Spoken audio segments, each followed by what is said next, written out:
Tayo mga sermon, itamungan. Alright!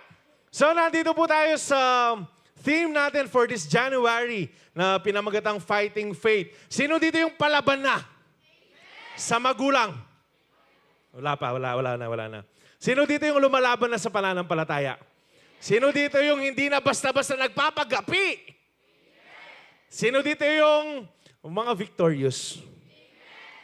Ano kasi yung pinakaunang natakil natin dyan? Fight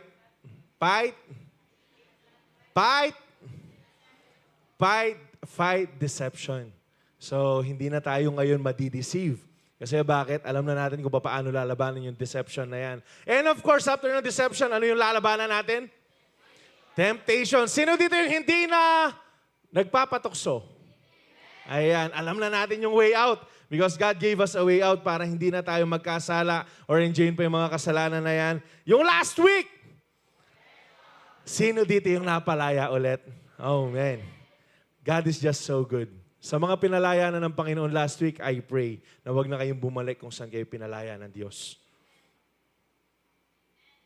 Kasi bakit? Kapag bumalik pa kayo dyan, mag-ulit-ulit lang yung cycle na yan. So I pray na yung mga pinalaya ng Panginoon last week. Alam nyo, sabi ko nga, kwentuhan muna tayo. Hindi naman tayong 7:30 dito.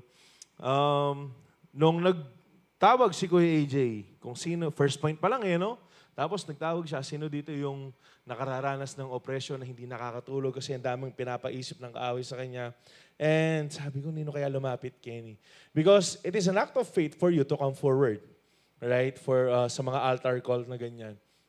And meron mga nauna. Hindi ko nababanggitin yung mga nauna. And nung nagtuloy-tuloy na, I was not expecting that a lot of you today, kasi more than half lumapit. Kaya nga kinailangan nating i-move yung mga upuan. And God is just so good because I believe that the freedom na pinangako niya sa atin, naranasan natin last Saturday. And I hope we will remain in that freedom. Manatili tayo sa kalayaan po na yon. Huwag niyo nang hayaan na ma-oppress pa kayo ng kaaway. Pakatandaan ninyo, let's give Satan a hard fight. Huwag niyong hahayaan na basta na lang kayo pinaglalaroan, pinagtitripan, hindi. Mas makapangyarihan tayo kaysa kay Satan. Because we have Jesus in us. Amen po ba? Amen ba? So wala nang babalik sa oppression. Wala nang mag-i-enjoy sa oppression. Papalayasin natin yung oppression na yan. Amen po ba?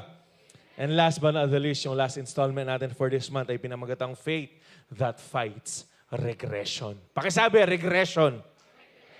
Ano nga ba yung regression? Ito po yung meaning ng regression. Can you show it please? The act of or an instance of going back to an early and lower level, especially of intelligence or behavior. Ang sabi niya sa mga kasing kahulugan niya, reversion, retrogression, relapse, decline, return, lapse, backslide, degeneration, non-development. Yan yung mga pangkasing kahulugan niya. In the Bible, it means to deteriorate, worsen, decline, ang sabi dyan, backslide, fall away, apostatize, and degenerate. Yung sa Tagalog, para mas magets po natin kung ano yung meaning ng regression. Kasi baka nandirito kayo sa ganitong state ng buhay ninyo. Pagbabalik dun sa dati yan, sa dating buhay, pagbagsak, paglayo, pagtalikod, pagkahulog, at palubha. Ito po yung meaning ng regression. Ang ibig sabihin, instead of you growing, pababa ka. And gusto ko lang bigyan din ng punto, no? Kasi baka meron tayong wrong conception about backslide na tinuro din sa amin to ni Bishop kahapon. Hindi, yung pagbabackslide, backslide yung kasing iniisip natin dyan, wala na sa church, bumalik dun sa dating buhay. Yeah, that's one way for us to determine yung mga backslider, yung mga nag-backslide na tao. Pero did you know that even here, yung mga regular na nag-a-attend, pwede nag-backslide na sila? Ano ba yung meaning ng pagbabackslide? You do not believe in Jesus anymore. Na hindi ka na nagtitiwala sa kakayanan ng Diyos, sa kayang gawin ng Panginoon, na hindi ka, wala na ako dyan. Sige, nag-a-attend lang ako kasi tinulak ako ng lola ko, ng nanay ko, ng tatay ko, ng kaibigan ko, niyaya lang ako. Pero I don't even care. Wala akong pakialam kung bakit nandirito ako ngayon. Minsan, yung state natin na ganun, hindi natin napapansin, patigas na ng patigas yung puso natin. Then, hindi natin napapansin na nagre-regress na tayo. Paunti-unti, umaalis na tayo, nawawala na po tayo. And regression is so subtle. Hindi ito biglaan na, ayoko na mag-church. Hindi ito yung, hindi na ako magsisiyo. Hindi, unti-unti yan. Unti-unti yan. Ang sabi na babasahin nating verse sa Matthew 24:12, because of the increase of wickedness, the love of most will grow cold. Sa ibang salin, ang sabi dyan, and because iniquity shall abound, the love of many shall wax cold. Alam niyo yung ibig sabihin ng wax cold? Literal na, yung para sa kandila. Yung kapag nakasindi yung kandila, hindi yan forever na nakasindi. Anong mangyayari yan? Mauupos at mauupos yan. Yung wax ng kandila, unti-unti na nauubos. At ganun yung mangyayari sa atin kapag hindi tayo nagbantay. At naniniwala ba kayong pasama na ng pasama yung mundo ngayon? Naniniwala ba kayo? Imagine, yung nabalita last time, 6 years old was raped by both 8 and 10 years old. Na-rape yung 6 years old. Ganito kasama yung mundo ngayon. The last time na nasa PNP kami, that was Monday morning, no, yung isa sa mga nakakadayok-dok na balita na narinig ko, isang anak ni-rape ang kanyang nanay. Totoo to? Yes! This is happening, YDC. Nangyayari po to. Why? Bakit niya ginawa yan? Kasi adik na adik sa droga. Hindi na nakapag-iisip ng tama. Tapos sa Jensan, kung di ako nagkakamali, doon nakita yung 6 years old na pinugutan ng ulo. This is the reality of life.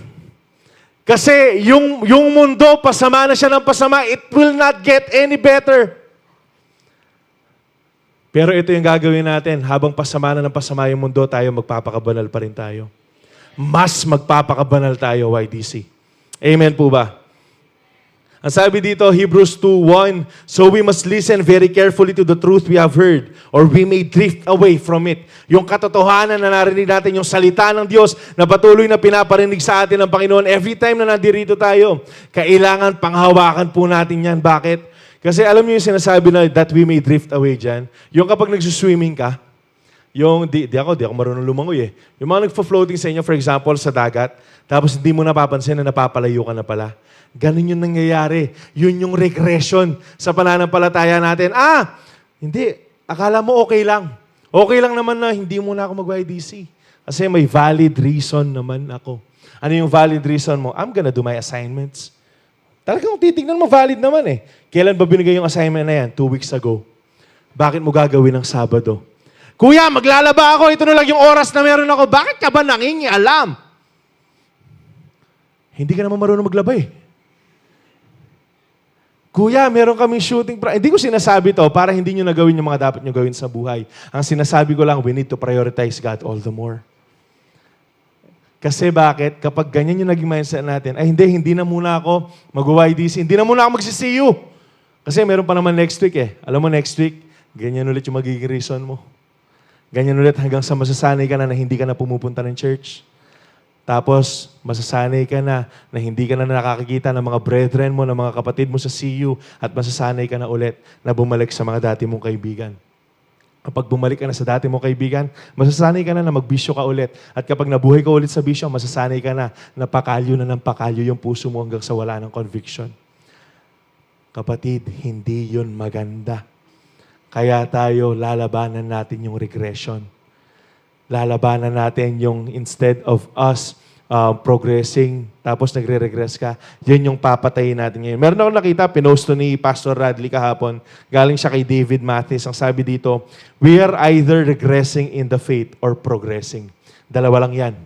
We are either regressing on the faith, paatras tayo sa pananampalataya, or pa-forward tayo. Losing stability or gaining maturity.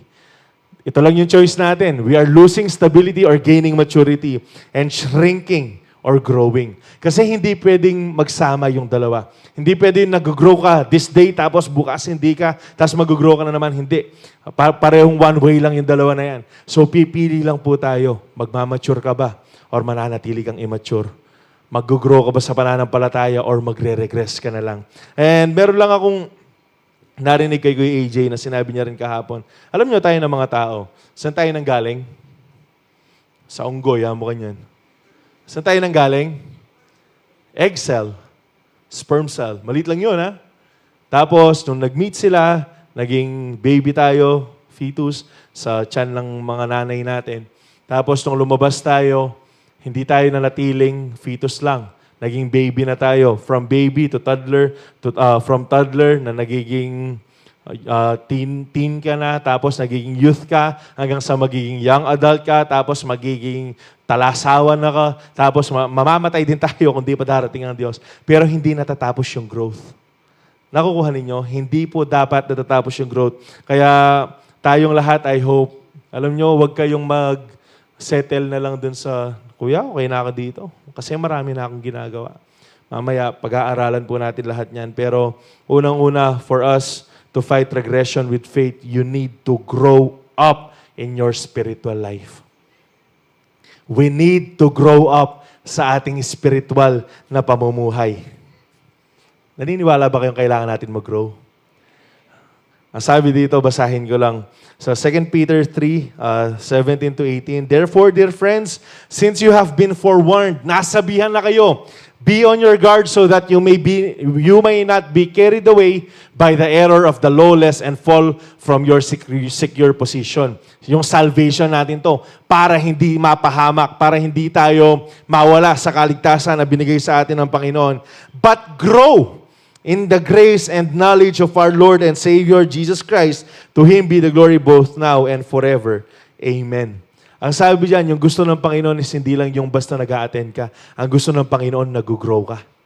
Ang gusto ng Panginoon sa atin, nagmamature tayo. Ang gusto ng Panginoon sa atin, hindi tayo nananatili from who we are a couple of years ago. Sino dito yung 5 years nandito na siya sa YDC? Wala. Papilan lamo, remigtas gamat. Sino dito yung 2 years? 2 years pa lang sa YDC. Yan. Dapat hindi ka pa rin kung sino ka na pumasok dito. Nagigets nyo ba yun? Kasi meron ako narinig, ang sabi niya nung nanonood pa ako ng flip top. Dati yun, no? Sino yung champion? You are growing old, but you're not growing up. Maybe tumatagal lang tayo dito sa church, pero hindi talaga tayo nagmamature. And walang exemption dito. Lahat tayo pwede dito. Lahat tayo, hindi tayo excuse dito. Kahit kami, pwedeng magpakita ng tao lang kami dito, no? Magpapansin lang kami na preach kami, pero hindi naman kami nagmamature. Pwede yun. We can do that. Pero alam nyo, yung gusto ng Panginoon, mag-grow tayo. Gusto mo bang napag-iiwanan ka? Sino dito ang gusto na pag-iiwanan? Na yung iba, for example, sa basketball, no? Pare-pareho kayong walang alam. Basketball. Di rin ako marunong basketball, no? Pare-pareho tayong walang alam sa basketball. Merong isang coach, pumunta siya. Lahat ng gustong matuto, pumunta ng ganitong oras, ng ganitong araw, I'm gonna train you guys. So yung siyam, 10 kayo. Yung siyam pumunta. Nag-training, nagpaturo, gumaling, natuto. Tapos ikaw na ayaw mo na mag-grow. Nagre-reklamo ka. Palagi na lang sila yung pinapasok mo, coach. Palagi na lang sila yung pinapaglaro mo. Bakit? Nag-training ka ba? Bakit? Nagising ka ba na maaga? These people sacrifice something para matuto sila. Kaya sila yung nagre-reap ng mga tinanim po nila. Sila yung nag-harvest ng mga tinanim nila, rather. So sa atin po, if we want to grow, it is an intentional thing. We need to make a decision na mag-grow po tayo. Hindi to automatic. Hindi, kuya, mahal ko naman ang Lord eh. Totoo? Di mo nga kayang pagpalit yung cellphone mo sa Diyos. Mahal mo yung Lord, totoo? Gaano ka katagal na nanalangin, nagbabasa ng salita ng Panginoon, tsaka nanonood ng Netflix? Compare them. Malalaman mo ikaw mismo kung sino yung mahal mo. Kung sino yung priority ng puso mo. And tayong lahat, YDC, sana mag-grow po tayo. Hindi tayo paatras. Kasi paulit-ulit ko po sinasabi to, kung tayo nag-grow tayo, hindi na tayo kasya dito. Naniniwala kayo doon? Kung tayong lahat nag-grow tayo, hindi na tayo maging kasya dito. Kulang pa yung overflow natin sa baba. But I hope this time, after this series, no, matututo tayong labanan natin yung regression. Hindi na tayo papagapi. Hindi na tayo papatalo, hindi na tayo magchichilax-chilax lang sa buhay na binigay sa atin ng Panginoon. At ang sabi dito, if you are a new believer, crave for spiritual milk. Siyempre, pag bago-bago ka, yung bago lang yung alam mo, yung simple lang yung alam mo, yung basic lang yung alam mo. Ang sabi dito, 1 Peter 2:2-3, like newborn babies crave for spiritual milk, so that by it you may grow in your salvation. Ito yung una. Lahat naman tayo, kaya tayo nag-stay kasi nalaman natin na si Jesus, siya lang yung daan papunta sa kaligtasan. Pero hindi dapat tayo nananatili doon. Nung una, yun lang tayo eh. Pero ang gusto ng Lord, nagmamature tayo. Hindi lang milk. Kailangan nagmimit na rin tayo. At ang sabi ng Hebrews 5:13, anyone who lives on milk, being still an infant, baby lang yan. It is not acquainted with the teaching about righteousness. But solid food is for the mature who by constant use have trained themselves to distinguish good from evil. Sino dito yung hanggang ngayon nagdidede pa? Meron pa? Sino dito yung mga 16 years old? Taas ng kamay, 16 years old. Marami. 17 years old. Uy, 16 na, sir. 17 years old. 18. Ayan. Marami din mga sinungaling pa rin pala, no?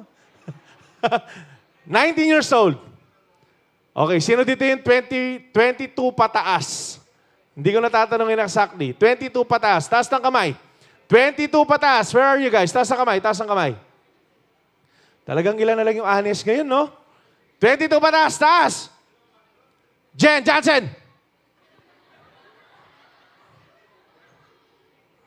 Ayan, sino ba? Karakaldan, dakal pa rin. Imagine ninyo.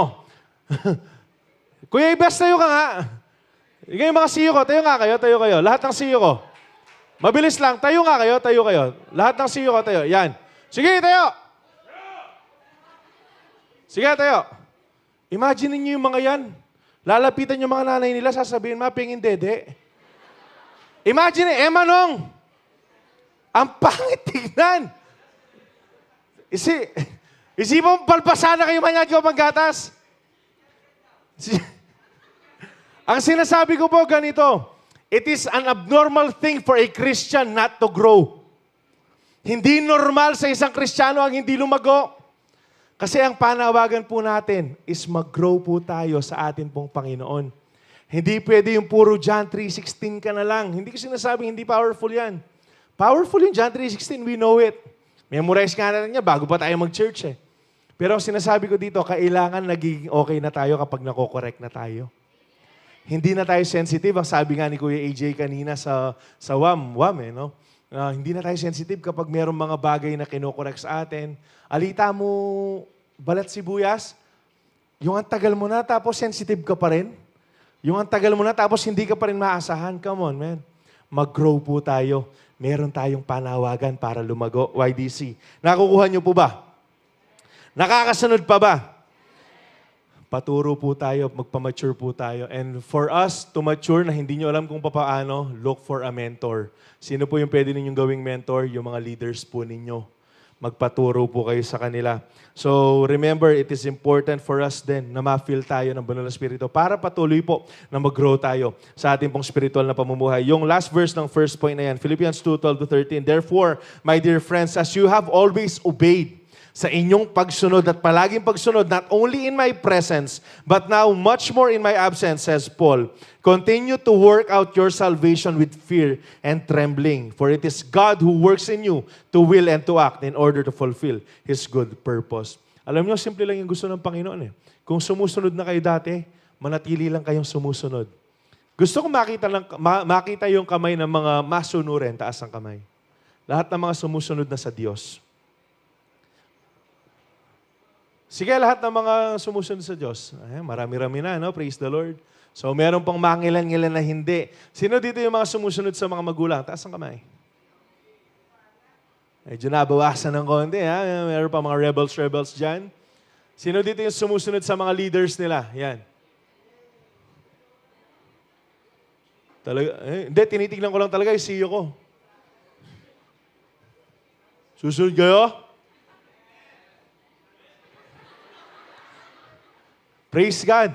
Alam nyo, ang gusto lang ng Panginoon ganito, kung sumusunod kayo, mas sumunod pa kayo ngayon. Magpatuloy kayo sa pagsunod. Bakit? Alam nyo ba na kada sumusunod kayo sa Lord, nilalabanan nyo na yung regression? Nilalabanan nyo na yung regression, pare. Guys, nilalabanan nyo na yung regression. So, kailangan magpatuloy lang po tayong sumunod. Bakit? The moment na hindi ka na nag-obey, magre-regress ka na. The moment na nag-stop ka ng mag-obey, magre-regress ka na. For example, sinermonan ka. Oh! Ikaw nagchat-chat ano naman dyan Oh, sinabi na Pastor Radi last time niya Friends lang kami, no? Siyempre, dyan magmumula yan. Tapos, yung tanungan kumain ka na. Magre-reply yan. Ano re-reply niya? Hindi pa, hinihintay kita At namatay silang gutom. Anong kalokohan yung mga bagay na yan no? Kumain ka na? Hindi pa. Tapos sumusubo na sigang. Alam nyo, sumunod lang tayo. Kapag kinorek tayo, meron lang kailangan itama. Pero it doesn't mean that they don't love us. Actually, yung meaning ng correction, kung titignan mo, that is an act of grace. Kaya ka kinokorek kasi mahal ka. Naniniwala ba kayo doon? Naniniwala kayo mahal kayo ng mga forerunner ninyo? Yakapin nyo mamaya, pa-thank you kayo sa kanila.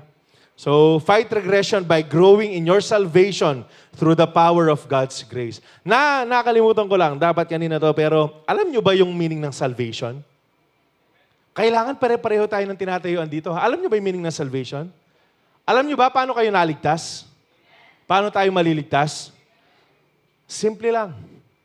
It is by grace through faith. It is by grace through faith. Hindi kailangan ng good works mo para maligtas ka. Pero kailangan mong ipakita yung good works mo para makita nila na ligtas ka. Alright? Hindi natin pwede pagtrabahuan yung salvation natin, guys. Okay, biblically, para mas matutunan nyo po yan, please enroll sa ating pong Discovery Education Program that will be held on February 25 po yan, every Saturday, 9 a.m. Yung mga walang pasok ng Sabado sa inyo, please, attenan ninyo yung depth natin. Bakit? Sigurado ako, hindi kayo magsisisi. Nakuha po ba? Pangalawa, be active in the ministry. Yan. Kuya, pangit yung boses ko, katulad mo. Kala ko, di kayo tatawa. Alam nyo ba yung ministry na hindi naman siya nababox sa loob ng church? Hindi nababox yung ministry sa loob ng church. But of course, kung maganda yung boses mo, tinatawag ka ng Lord na magwam, then do it. Mag-audition ka. Kung palagay mo, you're good at emceeing, yan, kagaya ni Ate Chastity, praise the Lord. Yan, mag-MC ka. Kausapin mo sina Kuya AJ, yan, approach mo yung mga leaders. Kung gusto mo nakikipagkamay, yung nakangiti ka ng walang dahilan, mag-connect ka, men. Kailangan ka namin sa connect. Pwede yan. Kung meron kang mga tinutugtog na instruments, tapos wala ka mapaglagyan ng talent na yan, wow. Kausapin niyo si Sister SJ, si Ate SJ, yung nag-prayer leader kanina. Pero hindi boxed sa loob ng church ang ministry. Kuya, anong sinasabi mo? Kaya nga ministry sa loob yan ng church. No. You can minister to your family. You can minister to your school. Sa workplace mo. Pwede kang makapag-minister dyan para malabanan mo yung regression. Kasi bakit? Kapag wala ka ng ginagawa para sa Diyos, nag-i-start ka na mag-regress. Pakatandaan natin kapag wala ka ng ginagawa para sa Lord, nag-i-start ka ng manlamig sa pananampalataya mo. Mag-regress sa iyong pananampalataya. Ang sabi ng Romans 12:1-2, and so, dear brothers and sisters, I plead with you to give your bodies to God. Ibigay mo, ialay mo, i-dedicate mo yung buhay mo, yung katawan mo sa Diyos because of all He has done for you. Ito tatanong ko lang sa inyo. Sino dito yung gusto magpagamit sa Lord? Magtaas lang ng kamay. Lahat ng mga gusto. Yung mga ayaw pa, hindi ko naman kayo pipilitin. Pero tatanungin ko kayo sa katanungan na to, hindi ba't karapat-dapat ang Diyos na paglingkuran natin siya? Hindi ba't karapat-dapat nating ibigay yung buhay natin sa Diyos na nagbigay ng buhay sa atin? Ano pang ginagawa nyo? Ano pang hinihintay natin? Pasko ulit.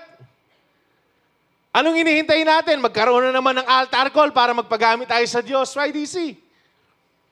Kung nasaan ka ngayon, that's an opportunity for you to minister. Kaya nga, sino dito yung nagkakampus sumpukan? Taas ang kamay.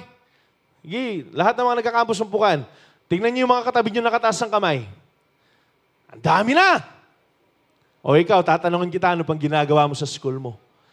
Alam mo bang inihintay ka ng school mo? Praise God, no? Darakal tayo ng campus sumpukan. Alam niyo ba, yung pinakabatang nagkakampus sumpukan natin, grade 6? Grade 6, nakakapag-campus sumpukan. Ikaw, anong grade ka na? 24? Anong grade mo na sa buhay? Nagtatrabaho ka na? College level ka na? Senior high ka na? High school ka na? Kung kaya ng grade 6, kaya din natin. Ang tanong, kagustuhan lang ba natin yung masusunod o kagustuhan ng Diyos sa buhay natin? Kasi kailangan natin paggamit yung buhay natin sa Diyos. Kailangan natin ibigay ang buhay natin sa Panginoon. Ang sabi dito, let them be a holy and living sacrifice, the kind He will find acceptable. This is truly the way to worship Him. Don't copy the behavior and customs of this world, but let God transform you into the new person by changing the way you think. Alam nyo, kung bakit ayaw pa ninyong mag-campus sumpukan? Kasi nakakahiya. Kasi kakilala kayo ng mga kaklase ninyo. Kasi alam nila yung mga pinagagawa ninyo sa eskwela. Alam nyo, siguro sa edad ko dati, na hindi pa ako seryoso sa Lord, talaga mahihiya ako. Imagine mo, papasok kami ng hall, nakainom kami. Magkakating kami. Meron pala akong kaklase dito nun. Mura-mura kami doon. Kating-kating ako. Dota-dota lang ako doon eh. Nung nakita ko dito yung kaklase ko, akaya. Taga dito ka pala. Na may ministry ako dito. Alak-alak ako sa labas. Tapos nakita mo siya dito. Parang, come on, man. Pero praise the Lord kasi yung buhay ko na yun yung ginagamit ng Panginoon para maging testimony na ito yung ginagawa ng Diyos sa mga nagtitiwala sa Kanya, sa mga sumusuko sa Kanya. And imagine kung ilan yung mga marireach out ninyo na kaluluwa. Ako, hindi ko makakalimutan yung shiner ni Pastor Ron nung merong gustong mag-open din ng campus sumpukan na mga taga Hoxton College. Hindi ko na lang babanggitin kung sino. Tapos yung shiner niya lang ganito. Ako, sabi niya, every time na nakikita ko yung tao na nangulit sa akin, mapa sa mall man, mapa sa kahit saan man, ang ginagawa ko ito. Tumatakbo ako papalapit dun sa tao na yon, nagmamano ako, nag-hello ako sa kanya. Hindi yung gumaganyan lang siya. Tapos, bakit? Kasi ito yung tao na hindi sumuko sa kanya. Ito yung tumako. Ito yung tao na nagpatuloy na encourage siya, i-invite siya. And I myself am a testament kung gaano kakulit si Pastor Ron. Thank you po, Pastor Ron. Dahil dito ako lumaki, ang ginawa ni Pastor Ron, every time nabababa ka dyan sa hagdan na yun, nandyan siya. Hanggang ngayon, ginagawa niya yun sa mga nagsiservice ng prayer meeting and mga Sabbath or Sunday services. Lagi niyang ginagawa yun. Tapos, kasi dati, yung YDC namin, hindi man siya ganito. Sa baba lang siya. Dito sa baba. Tapos, sasabihin ka niya ng ganito, oh, pila na ka? 12 po. Pwede na ka, kitaan na ka. Halika po, bisa, kaya bigay mo ako babo. Ilang taon, ganun yung ginagawa ni Pastor Ron sa akin. Until itang, makakasawa eh. Makakasawa. So sige, punta ka, ganyan-ganyan. Praise God, nandito ako ngayon. Imagine kung ilan yung buhay na mababago dahil sa iyo sa mga campuses na hinahawak, na kinabibilangan ninyo. Alam nyo ba, meron tayong campus sumpukan sa Guagua? Meron tayong campus sumpukan sa Florida? Meron tayo sa ACNHS? Meron tayo sa Trade? Meron tayo sa Systems Plus? Meron tayo sa Holy? Meron tayo sa AUF? Ang tanong, anong ginagawa mo sa eskwelahan mo? Kung hindi pa nabanggit yung school mo, you better start your campus sumpukan today. Kuya, hindi ako marunong eh. Kuya, hindi ko alam kung paano. Don't worry, merong material provided for you guys. Merong ginagawang material para sa inyo. So, if you wish to open a campus sumpukan, paggamit yung buhay ninyo instead na magkakakating-kating kayo dyan, lapitan nyo kami mamaya. Okay ba yan? Mabihira, 7 minutes kong in-explain yung campus sumpukan. Okay ba yun? Magpapagamit na. Huwag kayong mahiya. Huwag kayong mahiya. Para sa Lord lahat ng yan. At ang sabi dito, ayan, sin is no longer your master. Ay, tama ba? Romans 6:12-16, do not let sin control the way you live.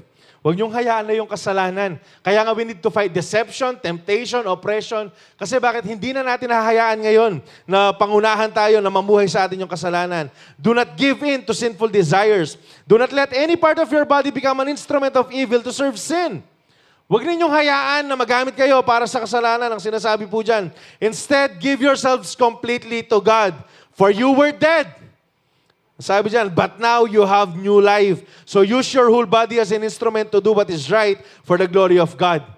So hindi na tayo nagagamit para kay Satanas. Kasi alam niyo ba dati, without us knowing it, yung pag-i-enjoy natin sa kasalanan, pag-i-enjoy sa pornography, sa masturbation, sa vape na patago, sa relationship na compromised, akala natin okay lang. Pero hindi natin napapansin na nagagamit na tayo para sa kalaban. At ang nangyayari, nagre-regress na yung buhay natin. Pero nung nalaman natin, pero ginagawa pa rin natin, yung faith natin nawawala, namamatay. Yung apoy sa puso natin. Kaya nga anong gawin natin? We need to fight it. Kailangan nating lumaban. Kailangan mong i-renew yung kaisipan mo na hindi na ako makasalanan. Pinatawad na ako ng Diyos. Na hindi, binigay na ni Kristo yung buhay niya para sa akin. Napako siya sa krus ng Kalbaryo para hindi na ako mabuhay sa kasalanan na to. You need to remind yourself, hindi natin dapat ini-enjoy yung kasalanan, YDC. It is so ironic that we are calling ourselves children of God, yet we are enjoying sin. Ang pangit tignan. Hindi ko sinasabing perfecto na tayo. No, we're far from being perfect. Lahat tayo, marami pa tayong ikakamature. Pero ang inihiling ko lang, sana wag nyo nang hayaan na magkasala kayo. If this cellphone, yung mga gadgets ninyo causes you to sin, tanggalin nyo yung mga application na yun. Tanggalin ninyo. Ako, nung nalaman kong medyo maraming kailangan gawin ngayon taon, ginawa ko, tinanggal ko na yung Facebook ko eh. Na-addict na naman ako sa Facebook eh. Tinanggal ko yung Facebook. Mahirap? Hindi. Kung mas mahal mo yung Lord kaysa sa gadget, mabilis lang tanggalin yung mga bagay na yan. Magiging mabilis lang silang isurrender sa Lord. Yung mga addiction, tanggalin na natin yan. Sino dito mas mahal si Lord kaysa sa addiction? Tanggalin nyo na yung addiction ninyo. Yung kasalanan na yan. Sino dito yung mas mahal si Lord kaysa sa pornography? Tanggalin nyo na yung pornography. Yung masturbation, isurrender nyo na yan. Sino dito yung mas mahal si Lord kaysa sa taong kachat mo? Ulit, baka hindi nyo naintindihan, napasabay lang kayo. Sino dito yung mas mahal si Lord kaysa sa chat mo? Sa kachat mo? Ba't tayo yung surrender? Kasi bakit? Masarap yung feeling. Kasi gusto nyo yung merong umaaruga sa inyo. Na kapag bad trip ka, merong comfort sa'yo. Alam mo bang yung pinaka-greatest comforter si Jesus? Hindi ka maghahanap ng comfort sa iba. Comfort. Hindi, kuya, win-win ko kasi to. Kuya, gusto ko kasi maligtas din siya. Bigay mo yung Facebook niya sa forerunner na babae or lalaki. Siya na yung bahala dyan. Evangeligaw no? Magpatuloy lang kayo sa ganyang compromises, mamamatay din yung apoy ninyo. Mamamatay yung spiritual life natin. Kaya hindi natin dapat ginagawa, YDC. Hindi tayo dapat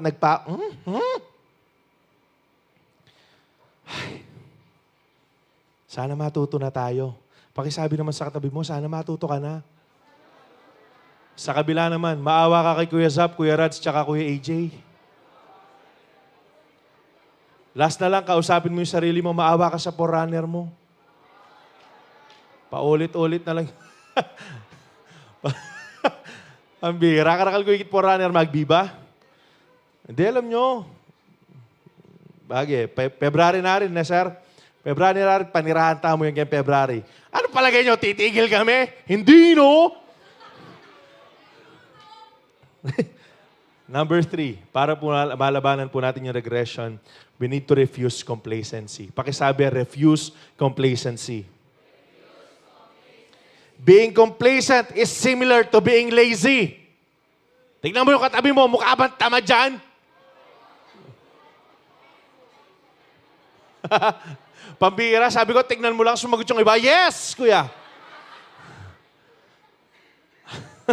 Ang sabi dito, often when we get upset with our current situation but refuse to work to improve. Yung mga complacent na tao, ito yung mga alam nila na meron pang ikaka-improve yung buhay. Yung bagay na ginagawa. Hindi, pero okay na yan. Goods na. Wala na akong pakialam dyan. A complacent person never works to reach their potential because they feel that it is pointless. Yung mga tao na complacent, ito yung mga tao na walang ginagawa para mag-improve. Ito yung tao na mga kinokorek pero hindi nagbabago. Ito yung tao na mga nire-remind pero paulit-ulit pa rin yung ginagawa. Then, that is complacency. Ang sabi dito, laziness, slothfulness, procrastination. Sa Tagalog, mas manyaman niya ini, pagpapaliban, pagpapabukas. Tara, see you tayo. Bukas na lang. Gawin mo yung assignment mo. Sigaw yung nanay mo. Hindi, bukas na lang. Pagkakampante. Baka medyo kampante ka na sa posisyon mo ngayon. Mag-ingat ka. Hindi, kuya, matatag ako sa faith ko, no? Ang sabi ng Lord, be careful if you think you are standing strong, lest you fall. Baka akala mo matibay yung... Kung narinig nyo lang yung preaching ni Pastor Radley last Wednesday, review ninyo, Light Shines TV, nandyan po yan. Kailangan tignan mo kung saan ka nakatayo. Kasi kung nakatayo ka, hindi sa Diyos at sa ibang tao or ibang bagay, mabilis ang pagbagsak mo. Alright? At yung katamaran. YDC. Alam niyo ba yung meaning ng YDC? Young Disciples of... Alam niyo bang yung dapat nakikitaan tayo ng kasipagan sa buhay po natin? And I'm speaking to myself as well. Lahat tayo. Sino dito yung pagkagising nililigpit yung kama? Oh, ito. Naalala ko lang. Sino dito yung kapag nagtapon ng basura, tatapon agad? Kapag inutusan magtapon ng basura. Nagpapabilin toyo. Bibilin toyo. Sus! Tapos sasabihin nyo, si Jesus, ang Lord nga meron lang 10 commandments eh. Pero yung nanay mo, utos ng utos. Hindi, alam nyo, baka nga sumusunod kayo, pero nagbubuisit naman kayo. It's nonsense. Yung problema natin ngayon, yan eh. Magbusit ka pa, bayo ka tugi. Anong bunga niyan? Katamaran. Nakakapagod maging tamad, YDC. I've been there. Umuwi ako sa bahay namin, di na ako nagluluto, kasi di ako marunong magluto eh. Di ako naglilinis, hindi ako naghuhugas ng pinggan. Kasi anong reason ko? Mama, pagal ko, ba't ko church? Wow! Yung mga taong galing sa church, yung mga merong bagong buhay, yan yung pinapakita nila sa kanilang mga bahay. Alam nyo, kapag nakikita nyo, nagtatrabaho pa yung mga magulang nyo, nagtrabaho na sila sa labas, magtatrabaho pa sa loob ng bahay, sabihin nyo, kayo na lang. Alam nyo bang ang dami ng mga laban na pinagdadaanan ng mga magulang ninyo sa labas? Tapos mas siga pa kayo sa kanila pag nasa bahay na kayo? Huh. Who you? YDC. Ito simpleng bagay lang naman to. Hingin ko sa inyo. Every time na bago yung pasukan, meron tayong ginagawang dito, Brigada Eskwela. Sino na nakasama ng Brigada Eskwela? Kaya kalingon ni Pastor Radley Kenny. Oh, man. Meron silang nilinisan na isang kwarto na pagpasok mo sa banyo, may timpas sa budhi mo. Yung inodoro. Kasama niya naglinis doon, si Ederson, sir? Ang bihira-yari na kami, kukuskusla pa ka rin, no? Pero yung palagi ko sinasabi ganito, kung naglilinis ka sa ibang school, ba't di ka maglinis sa bahay mo? Simple lang na salita, integrity lang. Integrity. Integrity. Sa bahay ninyo, alam nyo, ang dami kaya nababagong buhay na parents dahil sa mga anak nila bago yung buhay. Ipakita ninyo yun. Gusto nyo ba maligtas yung mga parents nyo? Mga kapatid ninyo? Totoo. O maglinis ka. Maging masipag ka, hoy. Yung totoong Kristiyano, masipag. Yung totoong YDC, masipag. Hindi na magtatamad-tamaran sa 2025. Sinabi nyo yan, ha? Amen kayo ng amen. Gawin nyo yan. Pagkakaltokan ko kayo. Gawin po natin yan. Complacency is not the same as godly contentment.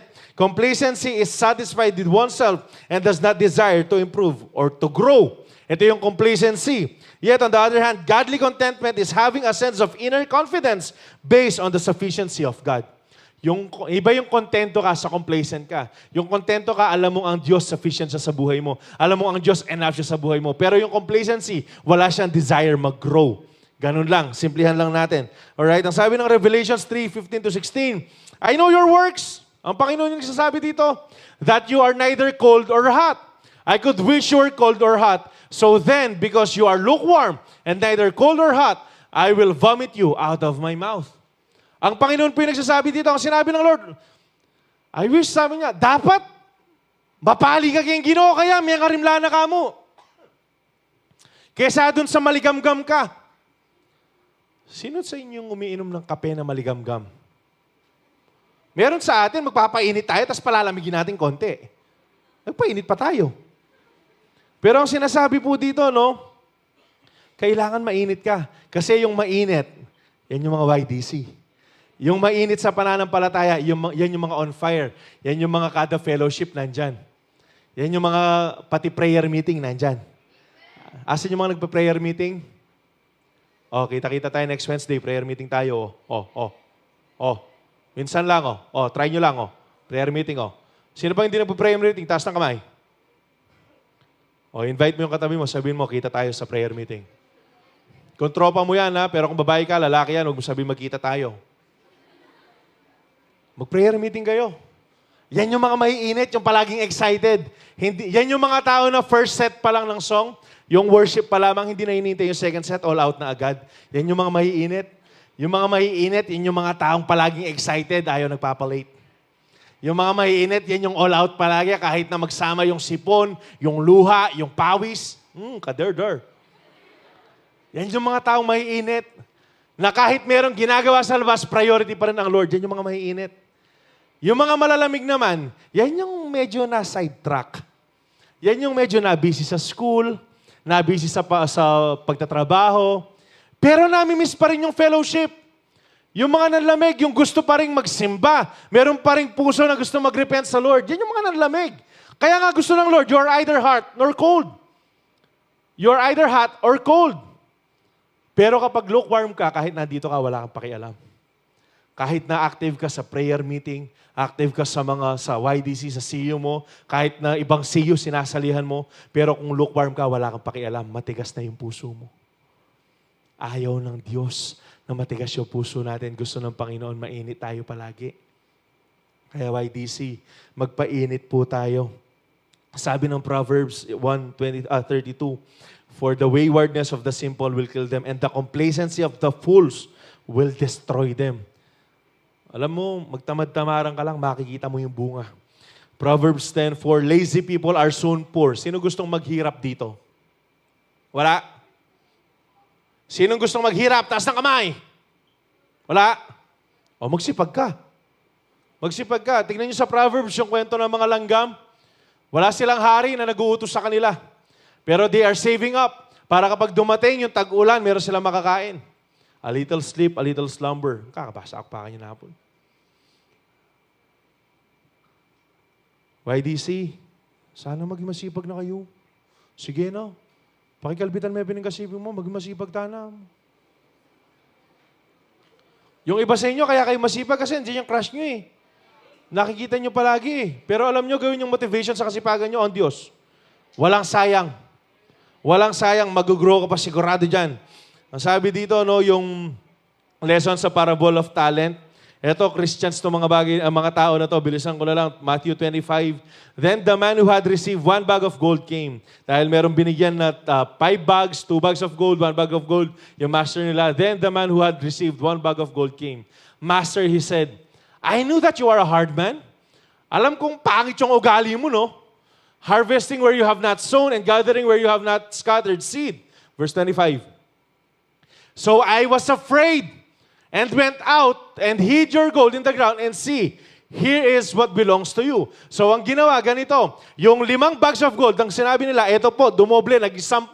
Yung 2, dumoble, naging 4. Pero ang sabi ng isa, takot ako sa'yo. Kasi pangit yung ugali mo, kaya ang ginawa ko, yung binigay mo sa akin, itinanim ko, binaon ko sa lupa. Ngayon, walang bawas, walang kulang. Eksakto, 1 bag of gold lang to.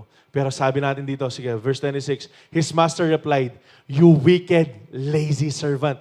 Alam nyo bang laziness is wickedness? Yung katamaran, kademonyuhan yan. Kasi walang Kristiyanong tamad dapat. Lahat tayo, mapa-minister ka, mapa-hindi, mapa-estudyante ka, mapa-anak ka, dapat masipag ka. You wicked, lazy servant. So you knew that I harvest where I have not sown and gathered where I have not scattered seed. Verse 27, well then, sabi dyan, you should have put my money on deposit in the banker so that when I return, I would have received it back with interest. Yung verse 28, so take the bag of gold from him and give it to the one who has 10 bags. So yung pinakamarami, binigay pa sa kanya, yung 1 bag of gold. For whoever has will be given more, and they will have an abundance. Whoever does not have, even what they have will be taken away from them. Verse 30, and throw that worthless servant outside into the darkness where there will be a weeping and gnashing of teeth. Mapapa-impyerno yung mga taong tamad. Base sa pagkakabasa po natin dyan. Kung tamad ka, worthless ka. Alam ko lahat tayo, mayroong pagkakataon ng mga naging tamad tayo. Tama, mali. Masipag kayo agad. Di nga kayo mautusan eh. Pero alam nyo, tayo dapat, lalo na sa pananampalataya natin, dapat pasipag tayo ng pasipag. Yung kahit hindi inuutos sa atin, ginagawa na natin. Yung meron na tayong initiative. O sige, mag-pray tayo. Excuse me, Kuya Radley, ako na po mag-pray. O tara, linisin muna natin ito. Ate, dyan ka na lang, ako na dyan. O kaya sa bahay, Ma, itabi mo. Ako na.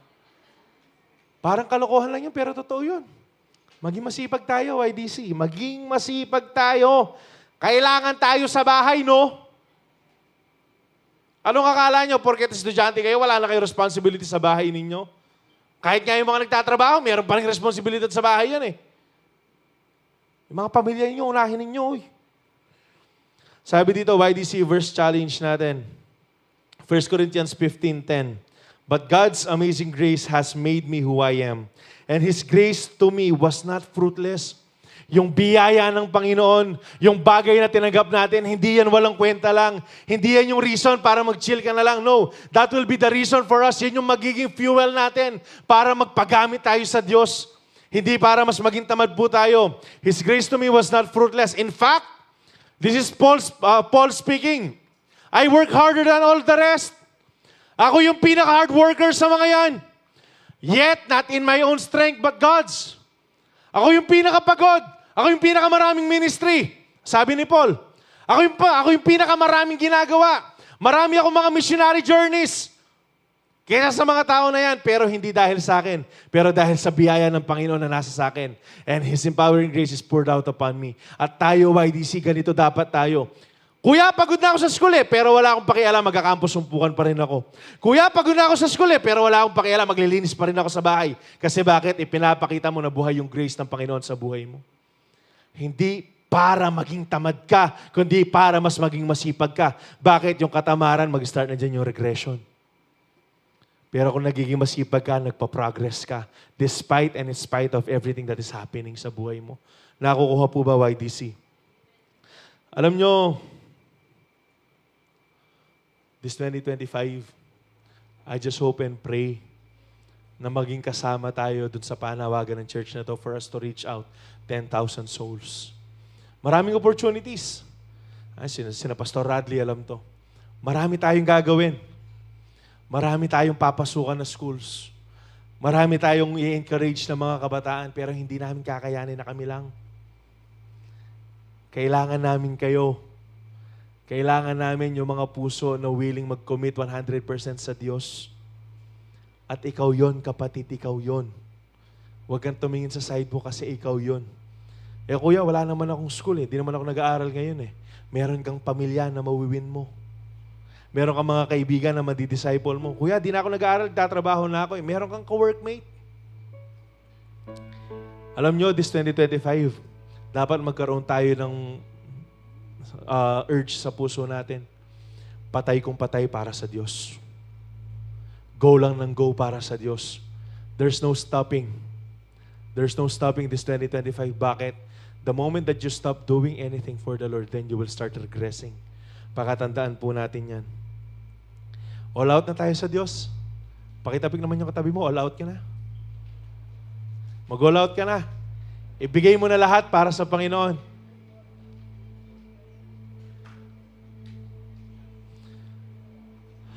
God is just so good. Na paulit-ulit ko sinasabi to, we are just an answered prayer to others' prayer request. Tayo yung mga bunga lamang na mga taong nauna sa atin na nagpagal, na nanalangin, na gumawa ng mga paraan. And now is the very moment, now is the perfect time para tayo naman yung magamit para sa ibang tao. Alam nyo, last Wednesday, merong mga 3 kabataan na nag-testify dito. Hindi ko napapangalanan sina Efren, sina Rizzy, sina Lawrence. Hindi ko nasasabihin yung mga pangalan nila. But these friends, itong 3 magkakaibigan na to, they had this vision na gagamitin sila ng Panginoon to reach out souls for them to make a disciple. Taga-systems kayo lahat? Systems? Taga-systems plus silang lahat. And nagpunta kami, nakipag-meeting kami, sumama kami kina Pastor Jun sa meeting nila sa Porac. Then sabi niya sa amin, alam niyo ba na yung mga kabataan ngayon, Joel yan, yung sa book of Joel, that young men will see visions, that old men will dream dreams. Kasi nangungusap ang Diyos eh. Tapos, sobrang na-amaze lang ako sa Panginoon. Even last night when we were praying with my wife, nananalangin kami, sobrang, merong something sa puso ko na, Lord, happy na ini. Lord, for so long, mag-pray kaming, dakal kami. Ako personally, di ko tinigilang manalangin na dumami tayo dito sa youth gig natin. It's not just about the numbers though. Siyempre, yung buhay natin na nababago kaya tayo dumadami. So, nag-pray kami ng misis ko kagabi and I was just so amazed. Tapos, nagre-review din ako dito nung nasa kwarto ako. Sobrang na-amaze lang ako sa Lord na, Lord, itong bata na to, 3 lang sila. 3 pa lang sila na nag-yes sa calling mo to go and make disciple. Imagine niyo to. Kung tayong lahat magkaroon ng ganung goal sa buhay po natin, imagine kung gaano tayo karami dito. Yung target ko ngayon sa youth camp, pinagpipray ko 500 eh. Kasi last time, nasa tayo, 420 plus tayo na mga nandun. Pero target ko ngayon, 500. Tapos, nagpipray ako, sabi ko, Lord, hindi namin kakayanin yung 500 na kami lang na nasa loob. Saan manggagaling yung 500? 600? Praying na umabot tayo ng 700. Tapos, alam mo yung sinabi ng Lord, di ba meron ng campus sumpukan? Kukuha kayo ng mga campers ninyo sa campus sumpukan. Ang ibig sabihin, mga kapatid, kayo yung gagamitin ng Diyos para maranasan nila yung youth camp. Kayo yung gagamitin ng Lord para yung mga tao na nasa labas maranasan yung presensya ng Panginoon. Hindi kami. Hindi lang kami, rather. Pero ang bawat isa po sa atin. That's why, alam nyo, as early as now, in-announce na natin yung youth camp na yan para tayo mismo magamit tayo. Pero hindi yan passive. Kailangan po active yan.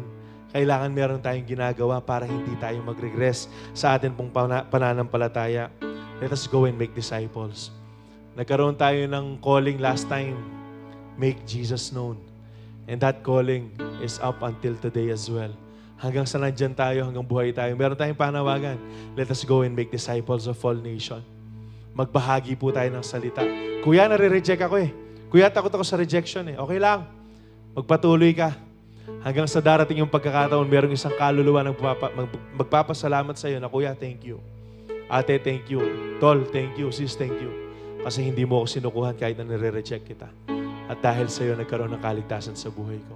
So I pray this 2025, we will have this urge. Ngayong season na to, habang nag-aaral ka, nagtatrabaho ka, hindi ka tumigil na ibahagi ang salita ng Diyos. Hindi na tayo magtatamad-tamaran sa gospel, para sa gospel. Magtutuloy-tuloy na tayo para sa Lord. Amen po ba? Wala nang stopping. There's no stopping. Yung pangalan ng sino na Kuya Romer, there's no turning back. Yan. At tayong lahat, I hope we will not turn our backs sa ating Panginoon. Sana magpatuloy na tayo. Alam nyo, mata lang sa Diyos. Mata lang sa Diyos. Magagawa natin to. Hindi na tayo madideceive. Hindi na tayo magdidwell sa temptation, magdadive sa temptation. Hindi na tayo ma-oppress ng kaaway. At lalong-lalo na, hindi tayo magre-regress sa ating pananampalataya. Ang gagawin lang natin ganito, mag-move forward lang tayo na move forward. Magpapatuloy lang tayo. Pakisabi sa katabi mo, kapatid, magpatuloy ka. Ito, minsan lang. Kasi sometimes, sobrang galing natin mag-encourage ng iba. Pero hindi natin alam encourage yung mga sarili natin. So that's why right now, tapikin mo yung sarili mo. Huwag mong pakalakas. O ikaw, magpatuloy ka rin. Sige, sabihin mo, magpatuloy ka. Sige, kausapin mo yung sarili mo, sabihin mo, magpatuloy ka. Huwag kang sumuko. Kahit na mahirap, magtuloy-tuloy ka. Dahil kasama mo ang Panginoon. Amen. Hallelujah. Sige, mag-review tayo. Faith that fights regression. Grow up in your spiritual life. Be active in the ministry and refuse complacency. So last verse na lang, Romans 11:22. Notice how God is both kind and severe. He is severe towards those who disobeyed. Sa mga ayaw sumunod sa Kanya. Pero sabi dito, but kind to you if you continue to trust in His kindness. But if you stop trusting, you will also be cut off. Kapag hindi ka na nagtiwala, nagpagamit sa Diyos, matatanggalan ka ng kaligtasan. So, last verse pala, sorry, 2 John 1:8-9. Watch out that you do not lose what you have worked so hard to achieve. Para hindi ka na manlamig, hindi ka na umalis dito. Be diligent so that you receive your full reward.